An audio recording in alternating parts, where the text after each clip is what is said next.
Hello, dear listeners. Welcome you all to the 24th episode of Divine Margazhi series, Thiruppavai Tales Unveiled Through Art and Music. In the first section of the Thiruppavai, Andal sets the rules for the Nonbu. The second section detailed about the Thiruppaliyezhi of her Thoris. The third section, Andal does the Thiruppaliyezhi of Krishna's relative. She pleads to Nandagopalan, Yashode, Nappinne. Via Nappinne, she wanted to, reach out to Krishna. And in the fourth section, so far we have been seeing that Andal performs the Thiruppaliyezhi of Lord Krishna. She directly, starts conversing or communicating, reaching out to Krishna herself directly, along with her Thoris. So this is the fourth pasuram in that section. Scholars say to understand the reason of our birth or to lead a wise life, what one should do, one should read the Vedas, understand the Vedas, try to implement them in our daily lives. But do you think it's a easy task to do? It's definitely not an easy task because neither do we have the time, the patience to go through them. I mean, that's again an excuse. But our daily routine, our daily lives do not, does not give us that space to understand, give that time to understand the Vedas and then, try following them in our lives. Instead, what Andal did, today being the fast food world, so Andal had forethought about us, and she had composed the 30 Thiruppavai. So Vedam Anithirkum Vittahum Kore Tamil. So she has given the 30 Thiruppavais in a capsule format for us to consume it easily. Now coming to this particular Thiruppavai, what is so special about it? If you see, if you read through every line of this Thiruppavai, you will understand that it ends with one particular common word, that is poetry. Poetry comes at the end of every line. So this is like the Thiruppalland. Why does Andal suddenly include this in her Thiruppavai? This is an odd man out. Like, okay, Thiruppaliyezhi she had done, now Thiruppalland she is doing. Why is she doing that? Okay, there are two reasons to it. We'll go over the reasons one by one. One is that Andal follows the custom, tradition, culture of her ancestors, her forefathers, of other Alvars. So she is very meticulous in following them. So that's why she composes a Thiruppaliyezhi, so which falls in line with what Tondaradipodi Alvar had done. I mean, he had composed that on Mahavishnu. That is Thiruppaliyezhi for Mahavishnu, for Krishna. But instead, what Andal does is that she had to be creative, and of course, copyright issues will come if you do the same thing again and again, right? So she does a Thiruppaliyezhi of her Thoris. Through that, how she makes us aware, or removes the ignorance from our lives. So, instead of telling us directly via her Thoris, she actually teaches us, to eliminate ignorance in our lives. So that is what is the Thiruppaliyezhi of her Thoris that she actually does in those, she tries to explain through those 10 pasurams, right? And similarly, Thiruppalland, her father, Periyalvar, he had composed the Thiruppalland, right? Pallandu, Pallayirattandu, Palakodi Noorayiram, Mallanda, Tintol, Manivanna, Un Sevvadi, Sevvi, Thirukkaappu. So he had composed that. So Andal wanted to compose this Thiruppalland. She wanted to include that in her Thiruppavai as well. And one more thing, if we see the other reason, right? Speciality also of Thiruppavai is in Utsavams or in temples, if we see, they perform Pagalpattu Rapattu Utsavam, or that period we call it as the Anantyayana period, which is like from the Kartigai month, Kartigai Nakshatram till the Thai month Hasta Nakshatram, Thai Masa Hasta Nakshatram, we call it as Anantyayana period. During this period, the Pagalpattu Rapattu Utsavams also take place. And usually Prabandhams are not sung during this time. In in groups they do Nama Sankirtanam, everything they do that during the Utsavam time, right? So Prabandhams are not sung. This is even a new fact for me too. But Thiruppavai is an exemption. Of course, Thiruppavai is part of the Nalayara Divya Prabandham, but Thiruppavai is an exemption, which means it has a special status. Only Thiruppavai is sung during this Anandhyayana period. So this is one speciality of Thiruppavai, which I recently came to know, and I wanted to just share it with you all. So let's now listen to this Thiruppallandu of Andal,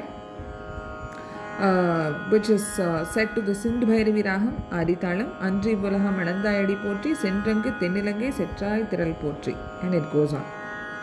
Listen to it and enjoy.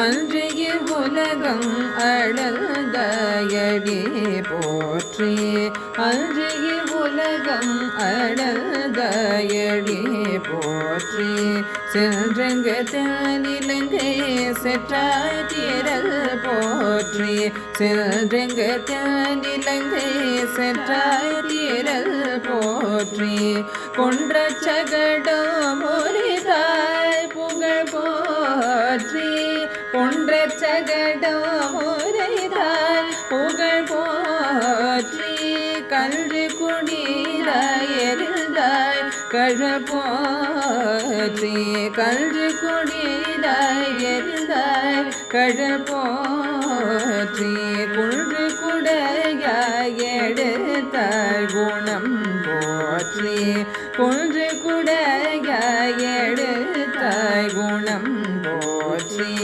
வென்ற பகை கெடுக்கும் நின் கையவே போற்றி, வென்ற பகை கெடுக்கும் நின் கையவே போற்றி, என்றென்றும் சேவரமே ஏத்தி பறி கொள்வான், என்றென்றும் சேவரமே ஏத்தி பறி கொள்வான், இன்றைய வந்தோ இறங்கேலோயம் பாவாய், இன்றைய வந்தோ இறங்கேலோயம் பாவாய்.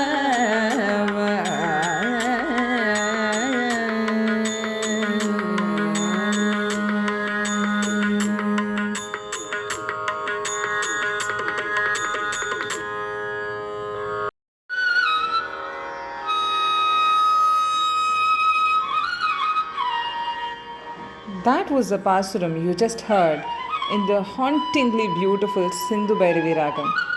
This particular Ragam transports us to an entirely different world. And one speciality of this Ragam is that it has combination of all the notes, all the odd notes, and it gives you a happy feeling, a haunting feeling, a sad feeling, and what not. So the combination, because this ragam involves a lot of permutation combinations of the swaras, and that is what makes this particular ragam magical. So now let's go into the meaning of this particular pasuram. Andri ivvulagam alandai adi potri.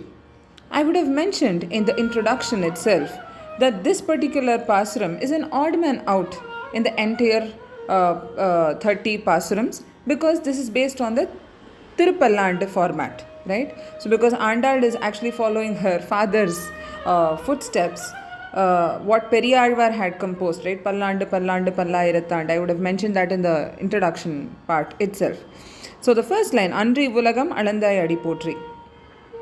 As we have seen in the third pasuram, Ongi Ulahalanda Uttaman Per Padi, Andal has a soft corner for Vamana Avataram or the Trivikrama Avataram. And what is that we have to note or understand from this particular avataram is that the Lord does not see any partiality, right? Of course, He gives salvation and He destroys the pride of Mahabali Chakravarti. But at the same time, He measures the Bhulokam, the Ahayam, the sky.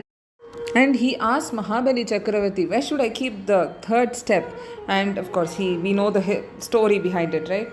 Here, Vamana Avataram, Mahavishnu keeps his foot on the head of Mahabali Chakravarti. So what do we learn from this particular incident or this particular avataram is that The Lord does not discriminate his devotees. He does not have any partiality towards someone.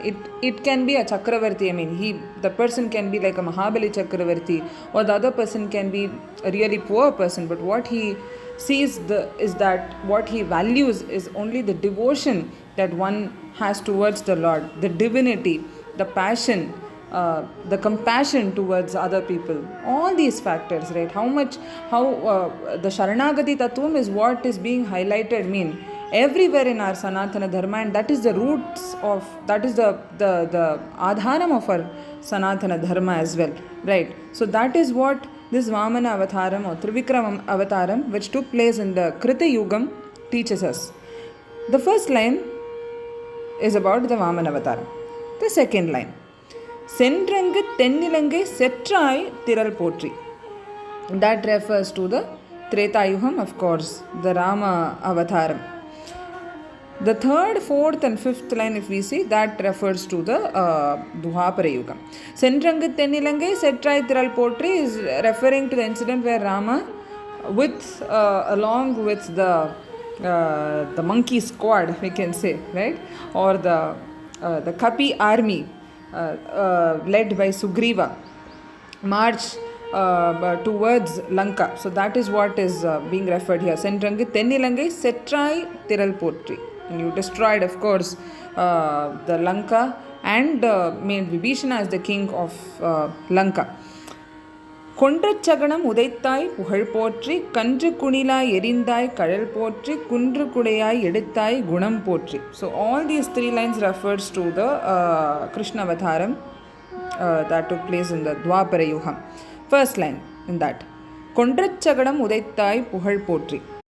Sagadasura comes in the form of a wheel of a cart, we can say that. And baby Krishna, he was lying in the ground. And Yashoda was busy attending to her relatives. And what did Krishna do? He knew that Sakadasura has arrived to kill him or to, basically destroy him. At the same time, Krishna wanted to grab the attention of his mother. He was very, very disappointed that his mother is not giving attention to him and instead is busy with all the relatives at home.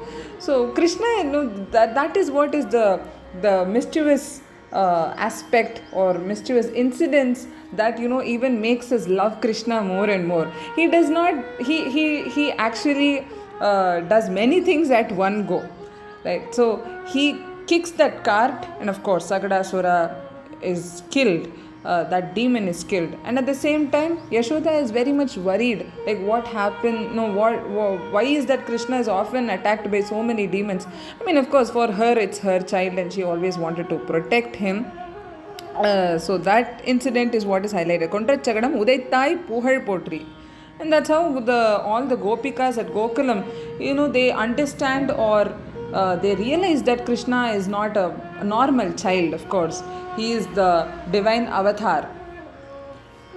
Kandru Kunilai Yerindai Kadal Potri. This refers to the incident where Vatsasuran and Kapitasuran, they come to kill Krishna. One thing we have to realize here, Krishna is a small baby, and look at how many demons he had to encounter and kill them.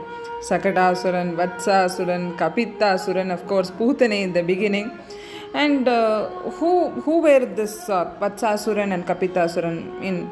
Vatsasuran comes in the form of a calf. Kandru Kunilai Yerindai Kadal Potri. And who is this Kapitasuran? He was a demon who came in the form of a Kapita tree. And what is this Kapita tree? Is actually the tree which bears wood apples, right? We say it as Vlambaram in Tamil, which is often consumed by elephants, right? Wood apple. And what did Krishna do? Oru kallila rendu manga, we say in Tamil, right?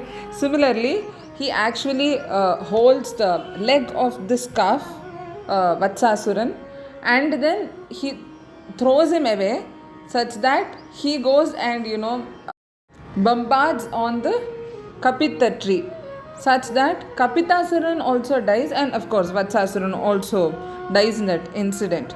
So that is what Andal is referring here. Kandru Kunilai Erindai Kadal Potri. The fifth line. Kundru Kudayai Edithai Gunam Potri.